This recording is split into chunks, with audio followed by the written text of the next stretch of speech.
नमस्कार मित्रांनो, कालचा मार्केट दिवस पूर्णपणे एका गोष्टीभोवती फिरत होता आणि ती गोष्ट म्हणजे क्रूड ऑइल. सकाळी जेव्हा मार्केट उघडलं तेव्हा वातावरण पूर्णपणे भीतीचं होतं. ब्रेंट क्रूड थेट $112 जवळ ट्रेड करत होतं आणि त्याचा थेट परिणाम भारतीय बाजारावर दिसत होता. बँक निफ्टी मोठ्या गॅपनं खाली उघडला. निफ्टी 50 जवळपास 1% खाली गेला. सगळीकडे पॅनिक सेलिंग सुरू होतं. पण मग दुपारनंतर अचानक गेम बदलला. ऑइल खाली यायला सुरुवात झाली आणि त्याच क्षणापासून मार्केटमध्ये बाईंग सुरू झाली. जे स्टॉक सकाळी कोसळत होते ते स्टॉक क्लोजिंगपर्यंत हिरव्या रंगात आले. आता प्रश्न आहे, ऑइल अचानक खाली का आलं?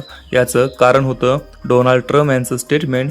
काल त्यांनी पुन्हा सांगितलं की इराणसोबत टेन्शन कमी होऊ शकतं. म्हणजे इराणसोबतचं टेन्शन कमी होऊ शकतं. बस एवढीच बातमी पुरेशी ठरली, कारण जगभरातील मार्केट आता एक गोष्ट माहिती झाली आहे की मिडल ईस्ट टेन्शन वाढलं इज इक्वल टू ऑइल वाढणार.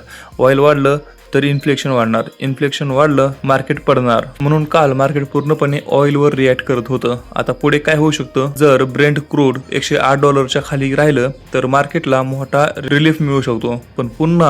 पण पुन्हा ऑइल वाढलं तर करेक्शन येण्याची शक्यता वाढेल. मित्रांनो, आज स्टॉक मार्केट चार्टपेक्षा जास्त महत्त्वाचं झालं आहे ऑइल चार्ट. कारण सध्या जगभरात पैसा एका कमोडिटीवर चालतोय आणि ती म्हणजे क्रूड ऑइल.